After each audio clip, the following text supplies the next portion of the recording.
حضرت ابراہیم علیہ السلام کی ایک بیوی تھی سارہ، جو آپ کی پہلی بیوی، اور آپ کی دوسری بیوی ہے ہاجرہ۔ حضرت ابراہیم علیہ السلام ایک مرتبہ سفر میں تھے اپنی بیوی سارہ کے ساتھ، اور اللہ رب العالمین نے کوئی نعمت ان کو نہیں دے رکھی۔ ایک علاقے میں پہنچے حضرت ابراہیم علیہ السلام، تو وہاں کے بادشاہ کی نیت حضرت سارہ علیہ السلام کے تعلق سے خراب ہو، اور حضرت ابراہیم علیہ السلام نے حضرت سارہ کو یہ بات بیان کر دیا تھا کہ بادشاہ کے پاس جانا، اور بادشاہ پوچھے کہ آپس میں تم دونوں کون ہو، تو کہہ دینا کہ میں ان کی بہن ہوں۔ ظاہر سی بات ہے، اسلامی اعتبار سے وہ حضرت ابراہیم علیہ السلام کی بہن ہے۔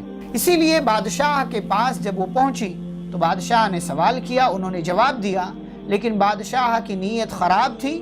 اس بادشاہ نے غلط نیت اور غلط ارادے سے حضرت سارہ علیہ السلام کی جانب ہاتھ بڑھانا چاہا، لیکن اللہ رب العالمین نے اس کے ہاتھ کو مفلوج کر دیا۔